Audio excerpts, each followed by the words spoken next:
Ladies and gentlemen, in just a moment you are going to hear the voice of a man who will tell you some tremendously important facts.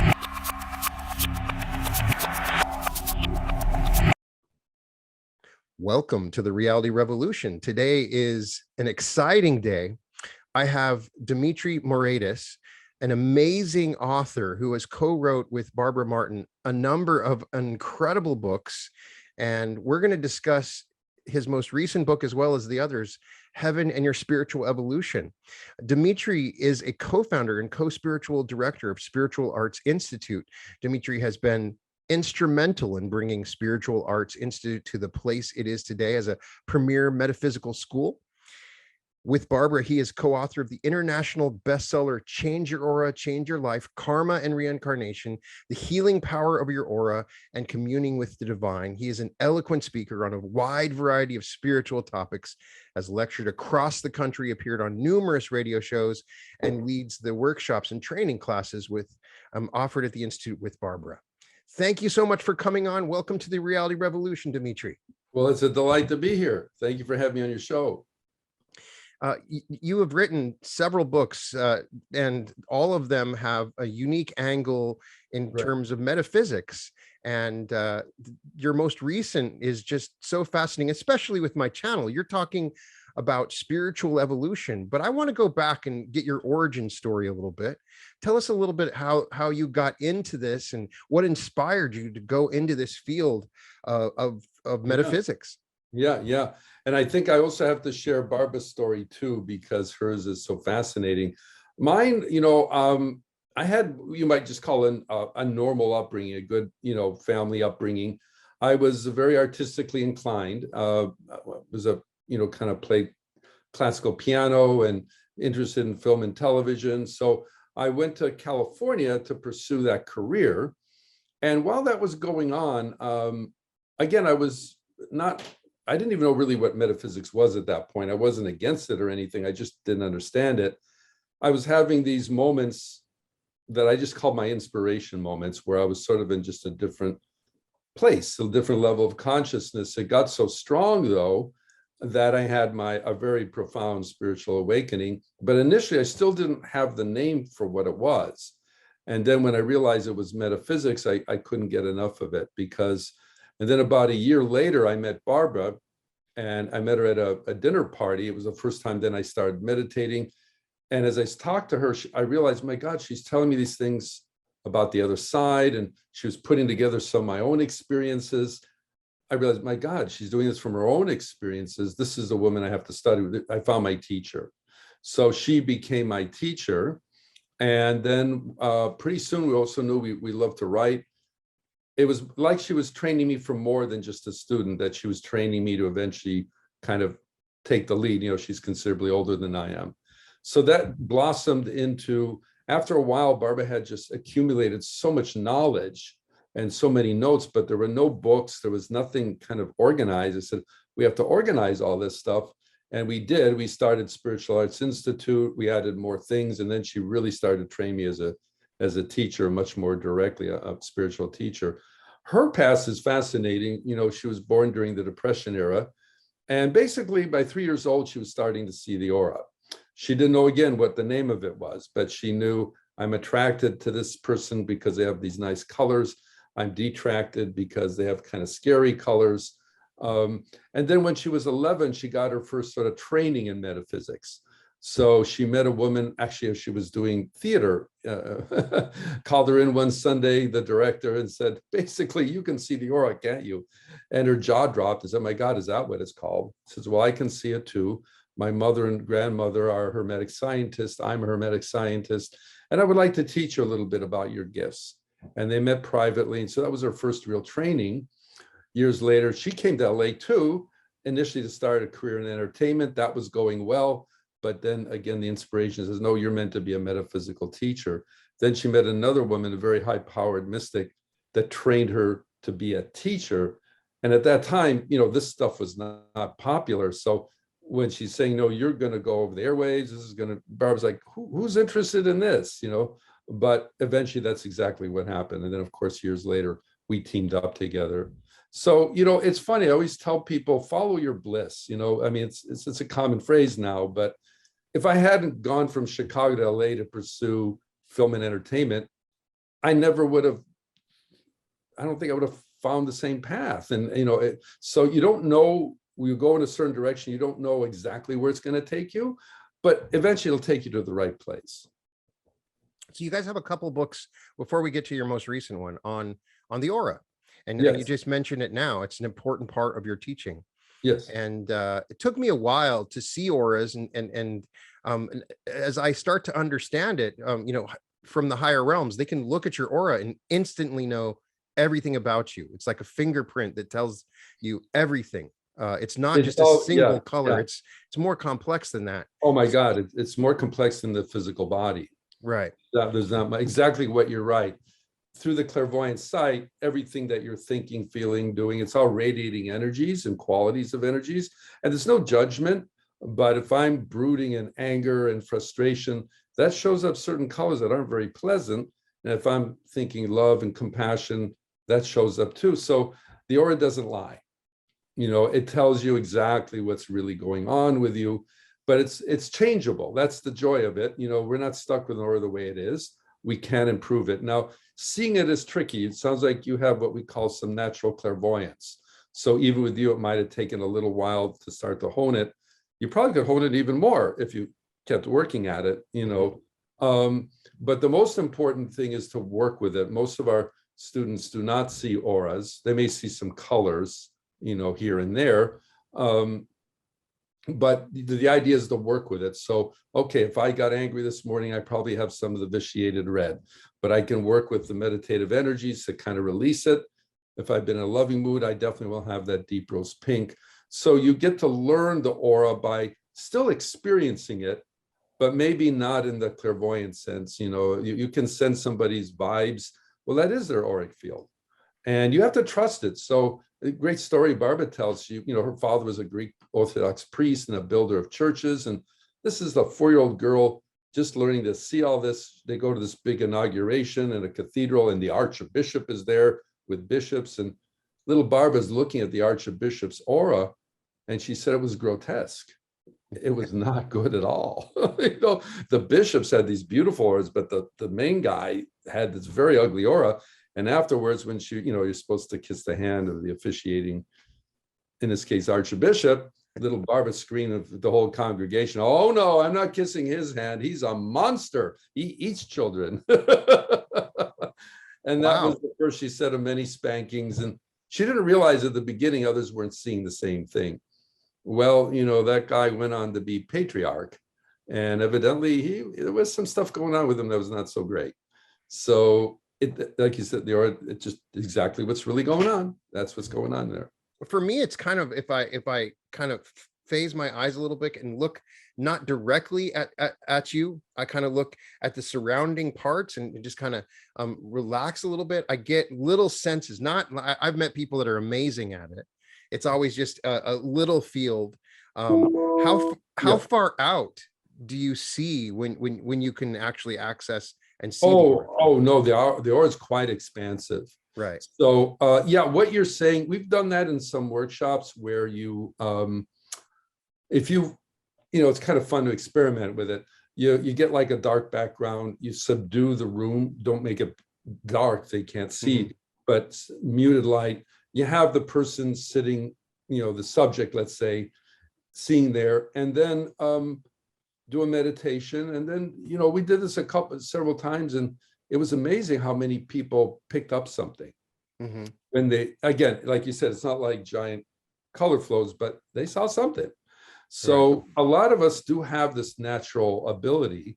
And again, it can build over time as you work at it. But clairvoyance is really a byproduct of the spiritual evolution process. And that's what the new book is about. Yeah. It's about evolution. It's about growth. We're all on a path. We're all growing, whether you even use that term or not. And you want to make the most of it. The point we're hopefully getting out of the book is make your spiritual growth a higher priority. I mean, I'm sure most people watching your broadcast, they've had their awakening. Well, great, but how much are you really trying to follow through on that awakening? How much are you really making it a priority in your life? That's the key. So yeah, let's talk about this incredible new book. It was right in my wheelhouse. As I've awakened and taught spiritual concepts and learned, because learning and teaching is kind of the same process, as you probably have learned as well. There's an evolution in my own spirit happening, but I see something on a bigger scale. There is a sort of global spiritual evolution going on.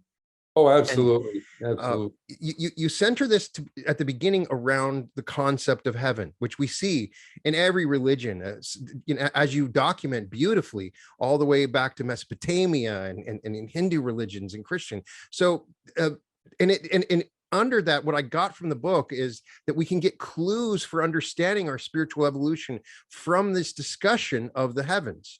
So explain how that led you to exploring the concept of heaven, which for many is just, we get our childhood memories of this place that we can go to where everything's perfect, right? Right. Like, well, we were almost going to call the book, and it is the first chapter title, You Don't Go to Heaven, You Grow to Heaven. Right. So in the metaphysical teaching, heaven is an evolutionary process. So it's not like, gee, I lived a good life, I'm going to heaven. I lived a bad life, I'm going to hell. It's not that simplistic. Heaven is like the fulfillment of all your potential. So once you unfold all the powers that are within you, all the talents and skills, then you evolve, and that is a journey of multiple lifetimes. Now, the reason we focused the book around it is, if we ask the question, what is spiritual growth? What does it mean to grow spiritually? One of the answers would be you are growing through the many dimensions of life that exist in the world of spirit here in physical life. So between here and heaven, there are many dimensions of life. In my Father's house are many mansions. And these are places you can actually go to and visit, but they're also states of consciousness to embody here. So as you literally evolve here, you are evolving there. So let's say right now, your aura, my aura, they're vibrating at certain frequencies today in total, if you put it all together. Well, that corresponds to a place on the other side. So if I had to die today, I would go to the realm on the other side I've earned the right to be at by the light I have earned. It's not really reward or punishment. It's like attracting like. So one of Barbara's biggest teachings is your passport to eternity is the light you earn. The aura of the fuel of your aura, your auric energy is the fuel of your evolution. So this is the opportunity. Earth is the school. We have to essentially build the heavenly vibration in us right here, right now. And then we will become a citizen of that heavenly realm. And we're all destined to go there. It's not if you're going to go there, it's just a matter of when. And by the way, I just should add this. Some people say, the depictions of heaven, you're on clouds and you're playing harps all day long. And it's kind of boring, actually. I can do that for a little while, but not for eternity, so what's going on there? And the way to think of heaven is take your most creative day you've ever had in this planet, the most exciting, the most fulfilling, and multiply it by about 100. So as you grow through the levels, your creativity, your expressive powers, your character multiplies many, many, many times over. So in heaven, you are very active. You are very engaged with different things going on. It's an incredibly exciting place to be. So to pull back in this density, in this reality that I'm in now, what are the things that I can do to evolve spiritually? You give some exercises, but let's just start with the practical idea. What is it I can do to move towards these higher heavens? Well, first off, we have 4 main areas. The first most important is make the spiritual growth a priority. There's so many things clamoring for attention. Right now, time is, I love Steve Jobs' line, I have to say no 1,000 times to the one thing I have to say yes to.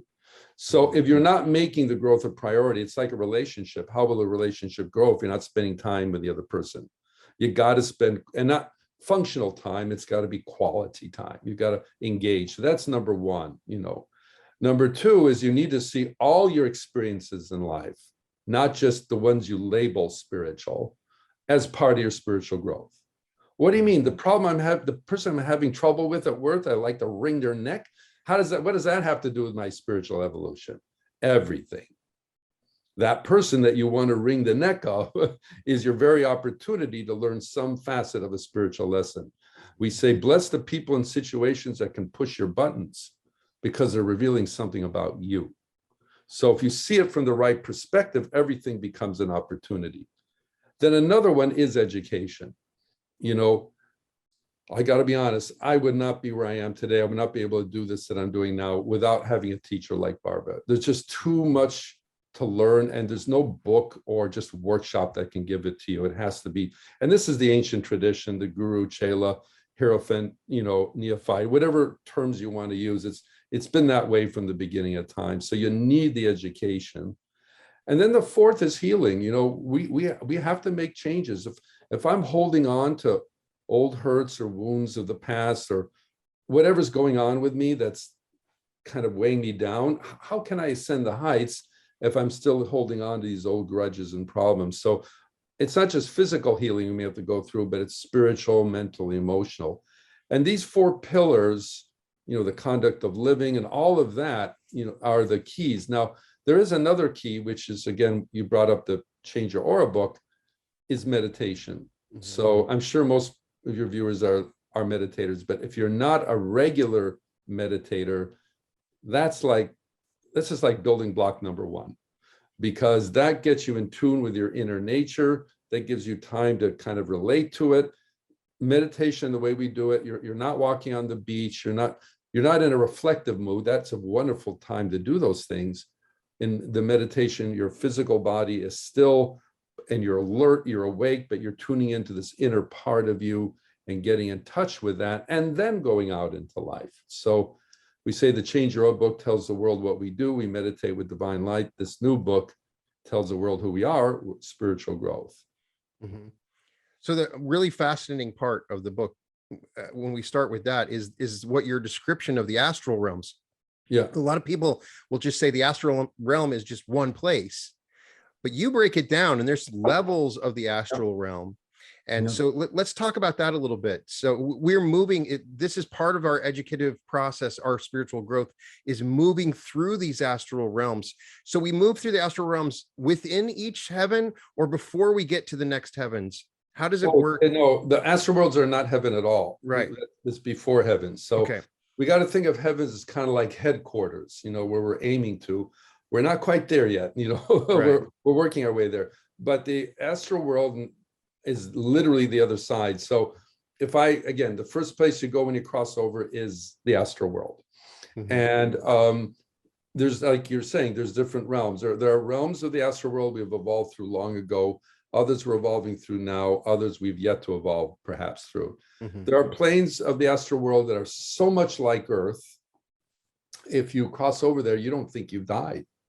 And there are people who don't believe that even in the afterlife, and they cross over when it's their time and they find themselves here and say, well, I'm seeing you, you're seeing me, I'm not dead.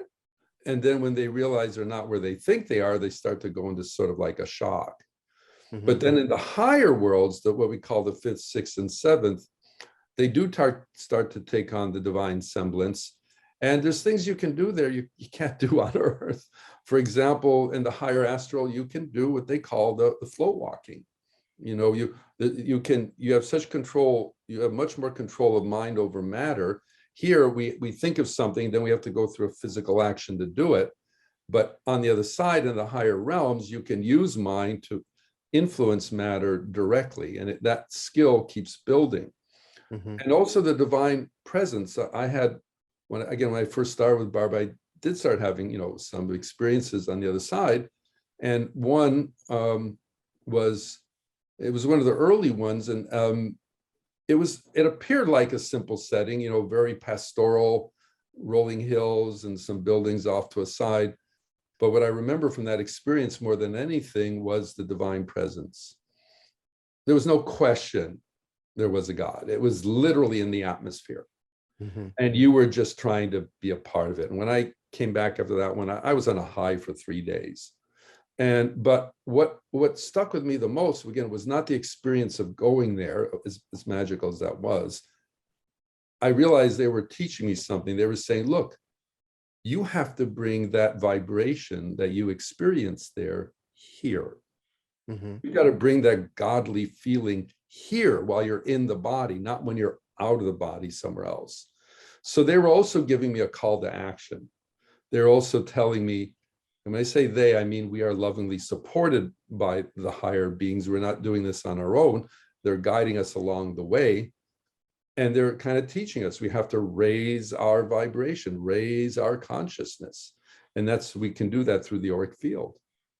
So yeah, the real definitive part of the reality we're in now is that there's a seeming separation mentally from the divine, which is there, but we just can't. And so that affects how we act and what we do. Of course. All those other worlds, the divine is right there. And so we can get a lot more spiritual work done in this world when we're separated, right?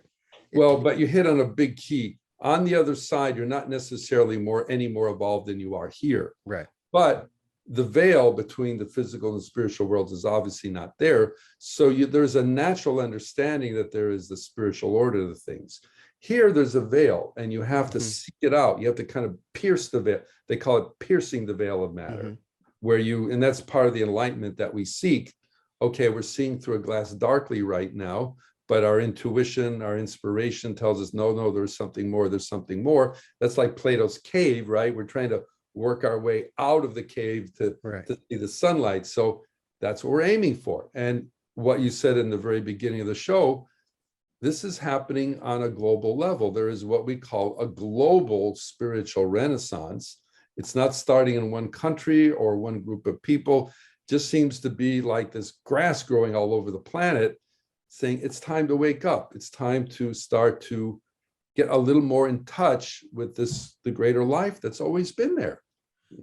Is there a blending happening with the astral realm and this reality? And my argument is that it appears experientially that my thoughts become things much faster, that I have a more tangible connection with the matter around me.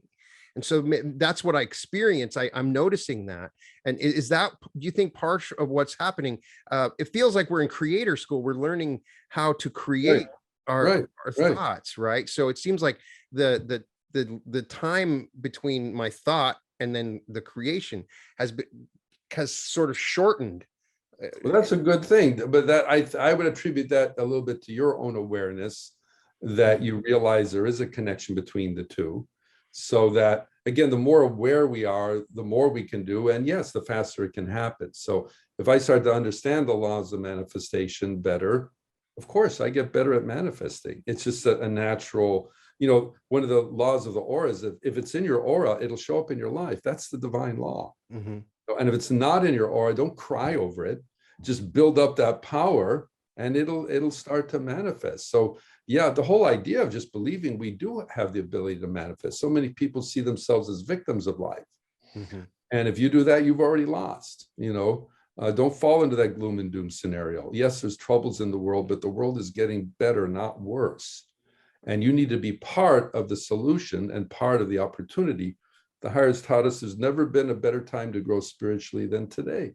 For goodness sakes, a show like this wouldn't have been conceivable 20, 30 years ago, right? Right. And so, and not that long ago, to get this info, you'd have to be in a mystery school or an ashram. Right. So I'm a long, long way at a very short period of time right now. And it's not over. It's going to keep exploding because more and more people. Now, what I really like about today compared to even 20 years ago, people were very fascinated by a lot of the psychic stuff. Barbara would call it the psychic floor. It was a little bit of a carnival atmosphere. Right. But I sense now, I don't know if it's the new generation of people or whatever, but we're a little over that now. And now we want more meat. We want something that's got really more substance to it. Like we're ready to kind of roll up our sleeves and get to more work. Now, of course, meditation has become mainstream. Who would have thought there'd be so many meditation apps and things like that right now? So there's just this growing awareness. That which was very fringy before has now become much more mainstream. And that's part of the growth. And that's an exciting time. So you break down and you show that there are 7 levels to heaven. It's very fascinating, and each level is a level of spiritual evolution. So, once we reach that first level of heaven, we're just getting started, right? Yes, yes. So there's this big journey to heaven, Right. and then there's the journey. What happens once you're in, and kind of like in a joking, like say, let's say you manage to climb Mount Everest, the tallest peak on earth, and you're so proud of yourself. And you turn around and you see there's another mountain twice as big as Mount Everest that you couldn't see before. So they asked the mystic Helena Blavatsky, when they didn't use the word heaven, but when you get to more of these advanced states, is it all over? Are you on clouds playing harps? And I loved her answer. She said, no, you grow from perfection to perfection. Amazing. So you reach a state of perfection, yes, a maturity, but then you add to it. So the journey through the seven heavens, which goes back, the knowledge of it as far as Mesopotamia. I mean, right. To talk about seven heavens in Mesopotamia, so this is not a new idea. There were mystics back then too. And in some ways they were more tuned back then than they are today. That leads to the ultimate, the divine source from where we all came. So we are evolving from a place we actually started from, but our evolution is growing. We started as infants, like seeds planted in the garden of creation. Now we're growing. So when we do return back to the highest realm, it'll be as fully mature, co-creative beings with the divine. So you have the first heaven, which is the spiritual etheria. Yes. Yes. And so let's have fun with this. I've gone through this incredible journey, and I'm entering into the spiritual etheria. What do I get to see? What happens in that first heaven?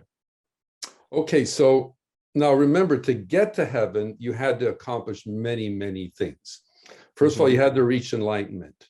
You had to be awakened to God presence within. You had to work out all your karma. Any karma you owe with anybody or anything, it has to be paid to the last dot, right? And then you had to kind of accumulate all your lifetimes, all the accomplishments that you've done, bring all that energy together, because it's not just this one life. You've had many, many lives. I've had many lives. Well, how do we bring all that energy together? So all that has to happen in the journey to heaven. Then once we do that, yes, we become the citizen of heaven. There is a lot of celebrating, a lot of exciting things that go on at that time. But one of the key things is we talk about the first perfection, in that spiritual theory, is the perfection of the eternal self.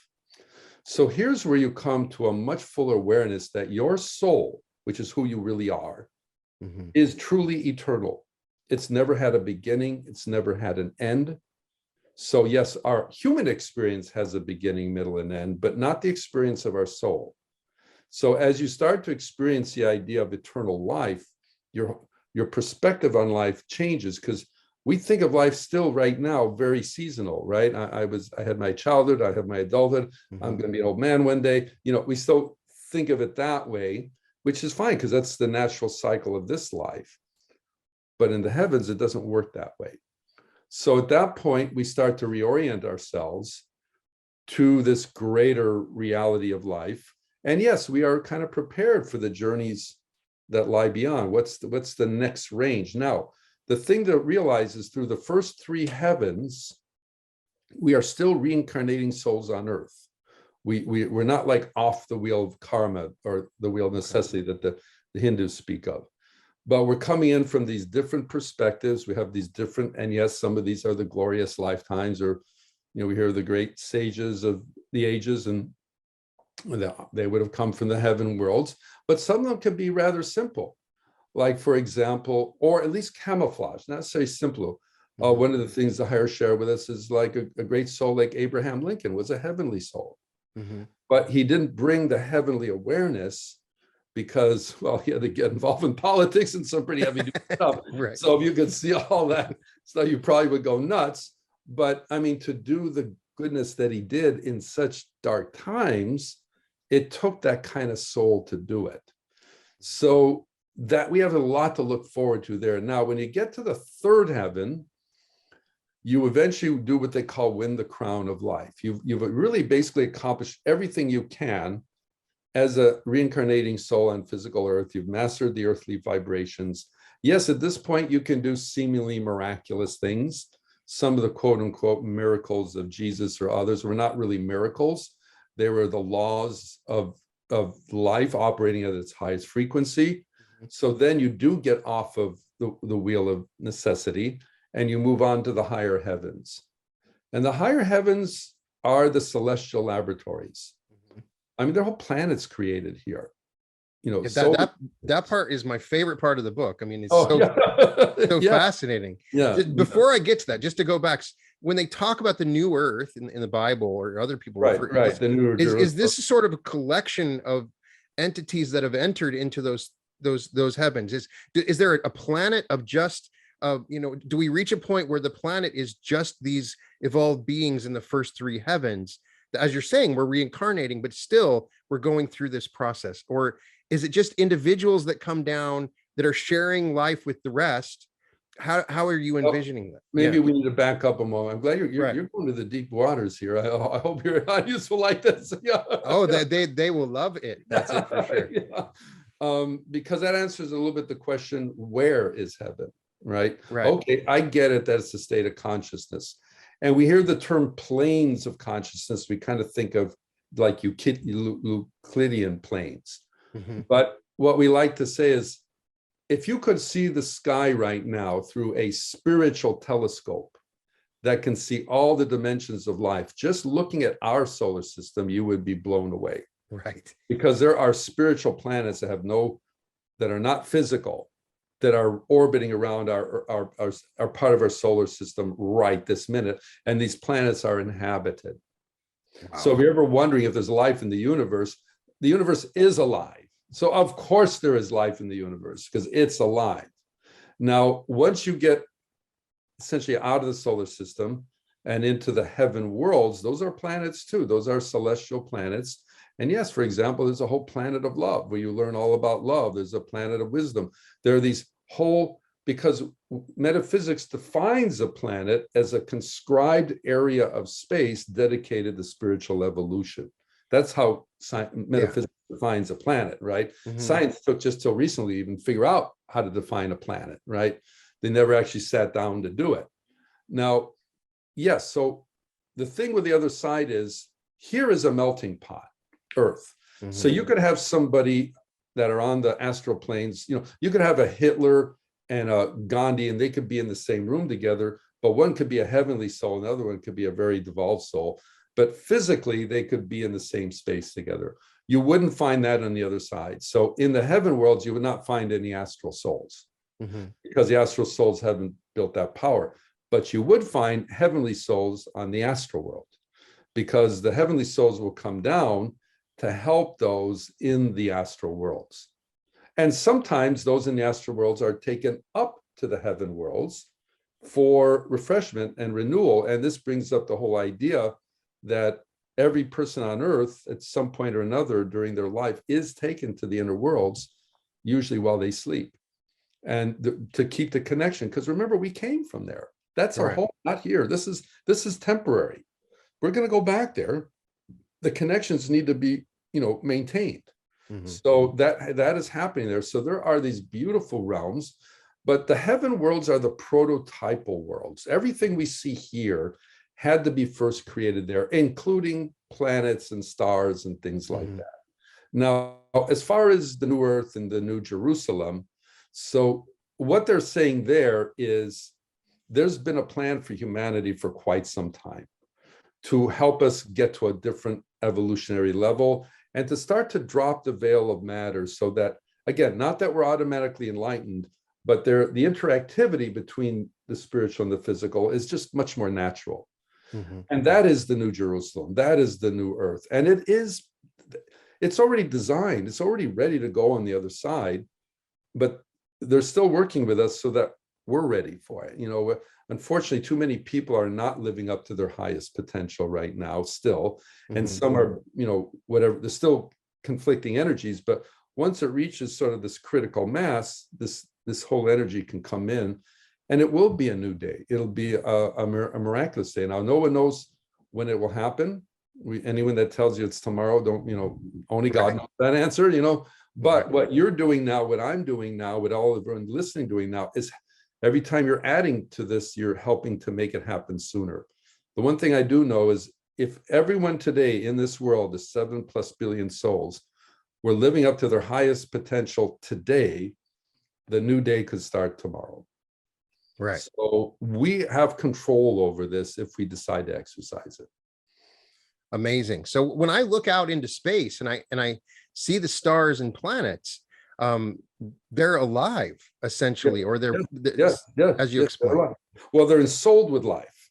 There Right. are planetary spirits that are ensouling this, and we use the word spaceless. Space, it isn't really spaceless. I mean, okay, I have this cup and half of it is empty, but is it empty? It's empty of water, Right. but there's air in there. So there is, even quantum physics is realizing nothing is absolute zero. There's a quantum field that could pervade all space. So even now, physical science is realizing what we're thinking of as space may not really exist. So it's filled with something, but what is it filled with? So yes, spiritually, there is life everywhere. The sky is filled with life. If we could start to switch on to the different dimensions, we could be a part of it. We already are a part of it. Mm-hmm. But the other thing is we are being influenced in it. Now, I know things like astrology have come down to almost like superstition at this point. But in the ancient days, astrology was one of the master sciences because it was almost what they called astrotheology.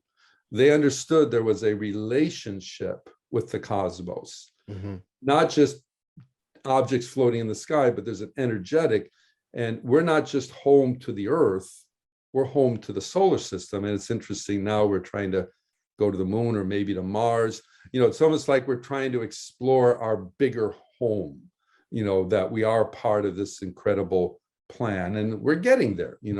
I bet at some point we will start to travel more than the moon. So why would we start over? Because we're returning, as you're explaining, we're returning back to where we came. So at some point we were in that perfection already, and then we don't want to be in that perfection. We want to start over this whole process. Am I getting that right? Well, no, not. So we started in the highest kingdom, but we started as infants. As infants, okay.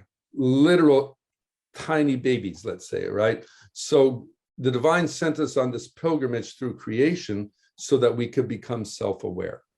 So it's like the prodigal son, we'll return home one day, but when we do, it's going to be much more mature, and we're going to be able to be co-creative. So everything is part of that journey. Now the journey from lifetime to lifetime, we do have to think of it a little bit like grades in school. Mm-hmm. So no matter how good you did, let's say in kindergarten or first grade, you're not going to be ready for your PhD, right? You're just going to do fantastic in second grade. Mm-hmm. So all the incarnations are literally buildings. So because we have to experience everything, we've been male, we've been female, we've been rich, we've been poor, we've been successes, we've been failures. We have to have the richness of life mm-hmm. in our soul experience. That is what's building it up. Now, the journey, though, in the incarnations is not always a straight line upward. There are lifetimes where we do fantastically good things. Other lifetimes we botch it up. And then, so it's more like a stock market graph, up and down, but eventually we say, you know what, I want to stay on the wheel. I want to really do the best I can. And then boom, we get it done. But we've all had, what they say, there was never a saint without a past or a sinner without a future. We've all had a past, but it brought us to where we are now. The key is you've got the open eyes. Well, put your hands to the plow and don't look back. Right. So as we're moving through these different spiritual realms, we are also I get it from your book. I wanted to clarify, we're becoming aware of our own divinity, that we Absolutely. are. And Absolutely. So it's like we're in a God school. We're learning to become God more and more on each level. Well, how can you understand God if you don't understand the divine within you? If Right. you don't see, so we have a mask right now. It's not just our physical body. The soul is not physical, right? The soul inhabits the body. The body's literally like a car, like a vehicle that we use on this planet. But that's not us. If anyone's had an out-of-body experience, they know they're looking at their body. There it is, right in bed. It's not, and they're not in that. So they know I can't be that because I'm not in that right now. Right. But that is different from the evolutionary process itself, how we are evolving and how we are growing. So I'm sorry, going back to your question about well, we're becoming aware of our own divinity, right. So what we're trying to do is like becoming more and more like. Do we eventually create our own universe? Do we eventually? I mean, it feels like we're becoming God in this process, slowly and carefully. Well, I wouldn't use that word. I would say, because even when we make it back to the kingdom of God, we're going to be in a human consciousness. Okay. But we're going to be in a human some people think, gosh, I get to heaven, I'll be an angel. No. So you're bringing up a whole other great, again, these are big topics you're bringing up right now, because the Kabbalah would say the stone becomes the plant the animal the man, the God. Mm-hmm. So there are kingdoms of life. We are in a human kingdom, which is different, by the way, than the animal kingdom. I know we share biology with the animals, but if you look at the aura of a human, the aura of an animal, it's not even close to the same thing. They're in a different kingdom than us. Mm-hmm. The angels are in a kingdom above us. We are not as good as it gets. We are the highest of the physical realms, the physical beings on this earth. That is true. Mm-hmm. But we're not as good as it gets in terms of intelligence. So we will go through the whole evolution in this human kingdom, get back to the divine source, return to the sea of life. And then when we're reborn again, yes, it would be as an angel. And then we'll begin another evolutionary cycle. So they say, there's a great chain of being. Everything in life is linked, from the simplest amoeba to the greatest archangel. We're all interconnected. We're all part of the same process. So the other thing we have to recognize is not only recognize the divinity within us, but of everything around us, right? That's compassion. If I can see past the face that you're putting me right now, and I can see the divine spark in you, that's compassion. And if you can see it in me, we're going beyond the temporal and we're seeing part of the eternal. Right. And that's part of what we're trying to do. We need to do that before we can have the experience of God or see the ultimate, shall we say. Let's talk a little more about angels. You guys even wrote another book about communing with angels. So there's lots of been written about angels and different understandings. Are angels conscious? Are they conscious? Are they just energies? How does it work? They're far more conscious than we are. Okay. Yeah. So so actually it ties into this book, because the challenge we had writing this book is, when you're talking about angels, you can just say right on that subject. The whole book's about angels. Right. Aura, the whole book's about auras. Karma, the whole book's about karma or reincarnation. Mm-hmm. But with spiritual growth, you have to pull all those things together. Mm-hmm. Because the aura is the fuel of your evolution. Reincarnation gives you the time to grow through the various lifetimes. And the spiritual hierarchy, the angels, are the support system to carry you through the school. You go to school, you have teachers. You don't just figure it out on your own. So the higher levels of intelligence are our guiding light. And all of us are being supported by the hierarchy right now. The Talmud has a beautiful line that says, for every blade of grass, there's an angel bending over saying, grow. So we all get loving. So whether we are the hardest core atheist, the belief system is secondary. Of course, it helps to have an awareness of them. My first experience that led me to this path was being in their presence. They were not revealing themselves first initially clairvoyantly, but this exalted state I was in was their vibration coming around me, and they were teaching me, you will know us by our vibration. You'll know us by this. And being in that, it's kind of like sitting on the shoulder of giants. You just have a different perspective on the world. Things are much clearer. Things are much more insightful. Now, they can't do everything for us. Just like a loving parent, they can't keep doing our homework all the time. So they'll give us these moments of high inspiration, but then we come back and, like you say, into this earth consciousness. Then what do we do with it?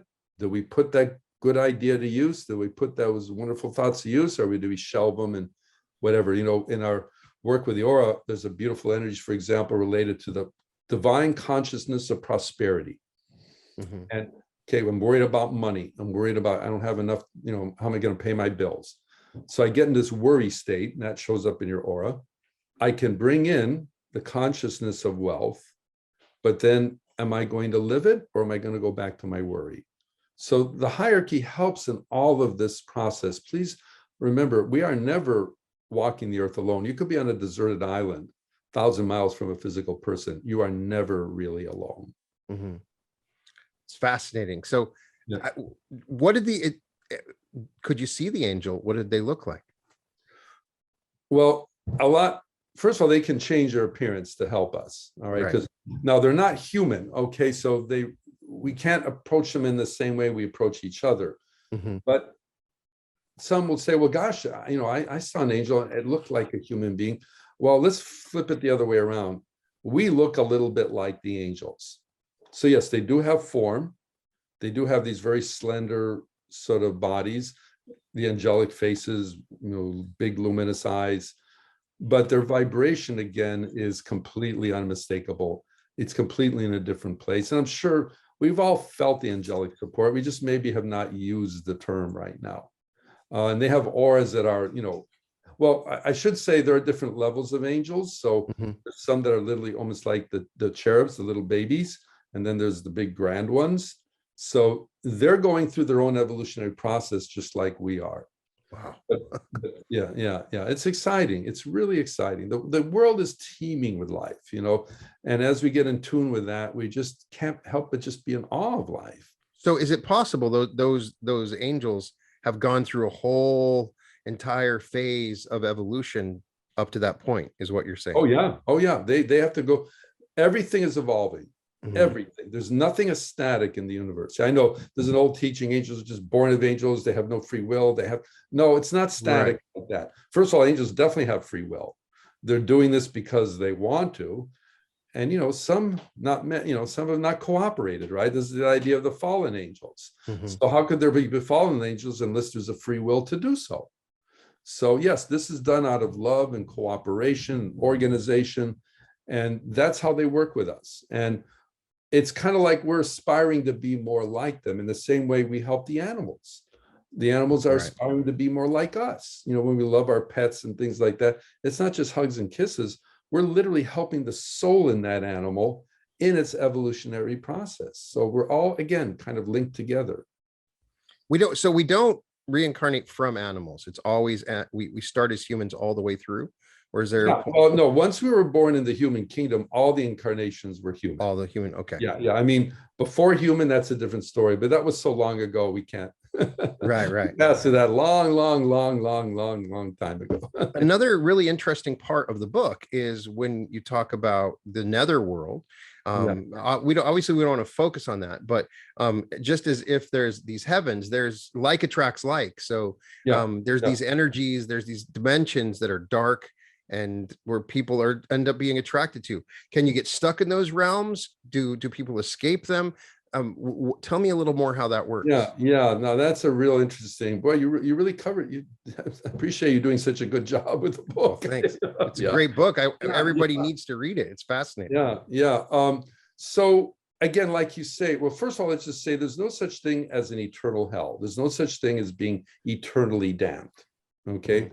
However, there are hellish regions on the other side, and they're sort of specially prepared places, because if I spend my life, remember we said it's like attracting like, right? Mm-hmm. So if I've earned 50,000 watts, I go to the realm that can be 50,000 watts. But let's say I do horrible things unfortunately for my life, and I just take and I misuse people, and I do horrible things, Okay, I might have gotten away with it. I might have accumulated wealth in there, and I think I'm so smart, but I will have lost so much light.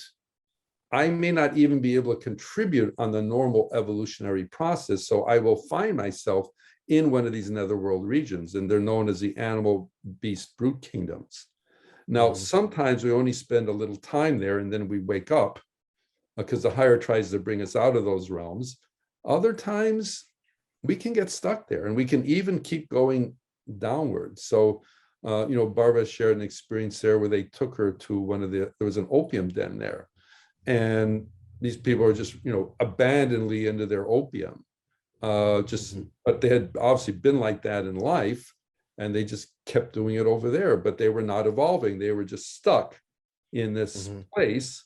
And yes, the higher tries to wake them up, and it's a hard battle, but eventually they will wake up, and then they're brought back into the normal cycle of things. And if they did some wrong things, they're given opportunity to try to correct it and all of that.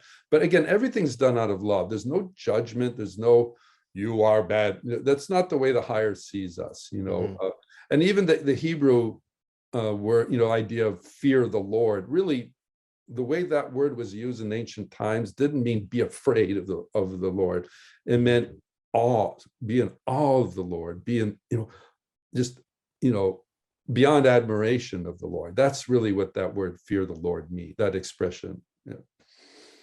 Another interesting part is when you talk about trance mediums, and you tell the story about, well, this person is saying some amazing things, sort of channeling, and then you were able to access who was the entity that was the pivot that was Well, how much time do we have? That's a really great story. Yeah, we got all the time. Go ahead. Okay, well, we'll go. So there is a chapter on the pitfalls on the path, right? Because, you know, when we have our awakening, it's euphoric. I felt that with my awakening. You know, it's just like you're in bliss. It's like you found the love of your life and everything is good and everything, you know.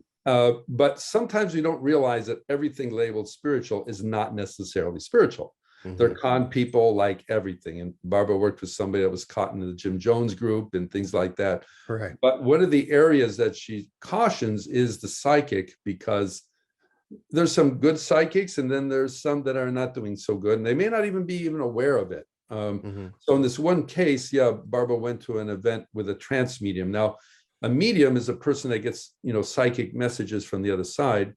A trance medium is when the medium goes literally into a trance, and then the spirit takes over and is literally talking through them. So it can be quite dramatic. The person changes their mannerisms, their vocal inflections, and suddenly they're like, there's somebody else. They're possessed almost, you know? Yeah. So, but the idea is you're talking right to the spirit, not to the medium.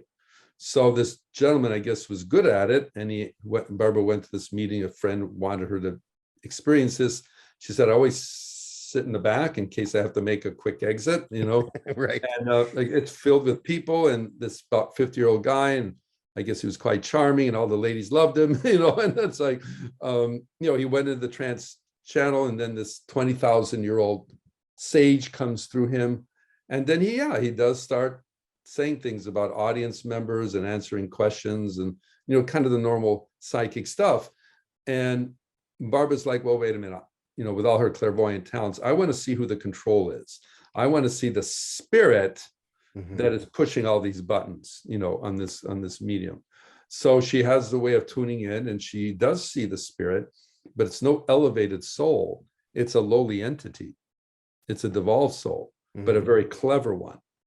And while the light is being shown on this entity, it realizes that the light is being shown on it, and it sees that it's Barbara doing it. So in full trance, with the spirit controlling it, this guy gets up. I must have freaked the audience out. Walks across the whole aisle to the back where she is, leans over in a quiet tone and says to Barbara, withdraw your light. What do you expect coming from a drunkard like this? And then amazing. That's just an amazing story. So so not only did the spirit was not high, he had no respect for the person he was working through. And then Barbara, you know, explained it to the friend that was kind of enamored. We can get enamored by the psychic, because it is kind of cool if I just tell you what you had for breakfast this morning. You go, how did you know that? Right, you know? right. And then you kind of get into it, but that doesn't mean I'm helping you in your spiritual evolution, because I know what you had for breakfast this morning, you know. And so you want to be careful of the phenomenal stuff. It made me think that even in meditation and in deeply spiritual moments where you maybe encounter a discarnate entity, it just because they're not with the body doesn't mean that they're from a perfect realm. They may have not at all. Not at all. They could be headbound spirits. We need to continually filter this through the highest light that we can, and keep your protection around you. You know, when I moved into the house I lived in before this one, it was a probate. You know, it meant that the person died and the house went in probate. Yeah. And Barbara told me, clear out the house before you move in there, purify it. And I didn't, because I was a rush to get in there. Right. First night I'm there, I'm sleeping in the living room floor because all the boxes, I haven't even unpacked anything. And I'm literally wakened by someone trying to strangle me. Oh, wow. And I'm thinking, oh no, this is a wild dream I'm having here, because I'm seeing the hands and I'm kind of seeing the face, and it's just dawn, the window light's just starting to come in. And I'm realizing I'm not dreaming, I'm wide awake, but what's going on here? It wasn't a physical person, but it's still like intense, right? And finally I shook the apparition or whatever it was. And I asked Barbara later, what the heck was it? And she goes, it's him. He's still in the house. Wow. He didn't realize he died. He thinks you're an intruder, and he's trying to protect his property. And even with her help, it took 3 days to convince him he died and to follow the angels home. It was time to go home. He had all these dreams. He was going to start the family in this home and all that kind of stuff. So it was a sad story. But yes, you're right. Not spirits on the other side.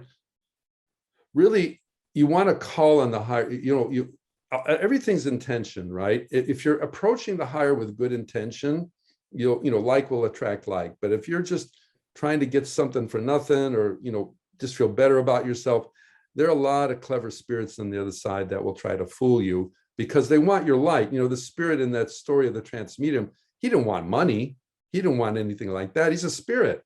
He wanted the light from the audience. He wanted the spiritual power from the audience. And that's why I was trying to get everybody excited, so he could draw that light. Remember, the most precious thing you possess is your light. So this just leads me, I got to ask, what would be the best way for me to cleanse my house, to keep the energies at a high vibration? Is there a ritual or technique that you suggest? Yes, we do have. There's several ways to do it. First of all, smudging does help, where you get like sage and you smudge, especially the corners of your house. But what we recommend is getting some ideally 3 orange candles. The purifying rays on the other side are the orange-red flame. So calling in the orange-red flame of purification to sweep through your house, to clear out any unhealthy energies, is wonderful. And what you can do is you can get a big bowl of water, we call it a demagnetizing bowl, put in the center of your home, light 3 candles in a pyramid formation, orange candles. Don't leave them unattended, but do it safely. And go into prayer and ask that orange red flame clear out, and that the angels clear out any muck that's in the house. And then after about 20 minutes, you throw out the water, put in fresh water, do 3 blue candles in that pyramid formation, and then ask that what we call the rejuvenating power, the blue-white fire, uplift the house. And that can be enormously helpful. And you may, let's say if you've had a room where somebody was sick for a while, maybe you want to repeat it in that particular room. Because even let's say you have a big party at your house, all you need is one doom and gloomer coming in there, one sour grape, one rotten apple, and it can kind of bring the energy down, right? So you even at the door, you want to say, only the light comes in. Any negative energies, they stay out of this house. And yes, and then you can also ask the golden light to protect your home. Your home is your sanctuary. So you really want to keep that power as strong as you can. If you're living with somebody else, you want the light to be around them too, because if they're not feeling so good, they can bring in their doom and gloom energies, So yeah, you want to kind of keep your home as uplifted as you possibly can. Well, Dimitri, I just want to thank you so much. I learned so much. And in my own path of spiritual evolution, the concept of heaven fascinates me, because I think hidden within all those myths and stories of heaven is the clues to our next step in evolution. And you really kind of broke that apart. And it's an amazing. So everybody watching and listening to this, go out and get the book, Heaven and Your Spiritual Evolution. It's amazing. It's fantastic. Dimitri Moraitis. Also, you should check out their website, spiritualarts.org, correct? Spiritualarts.org. Yes. And you have some classes and some trainings that are available. Actually, all the books we've written are part of a series called the 7 Spiritual Arts. And we have this very exciting program that goes into all these arts, which you can study online. Or if you happen to be in the Southern California area, we're in Encinitas. So 2 more books coming then. You got the 5. The Secret of Consciousness and the Spiritual Keys of Living. 2 more coming. So I'm excited. I'll be definitely on top of those. So Okay. thank you so much. Oh, it's been a pleasure, really. And I appreciate you did an amazing job. It really makes a difference when someone has really studied the material or really understands it. So thank you. And there's so much we didn't talk about. There's so many more things that you have Yeah. covered in the book. It's dense, it's detailed. There's a lot of information in it. So welcome to the reality revolution, Dimitri. Well, thank you.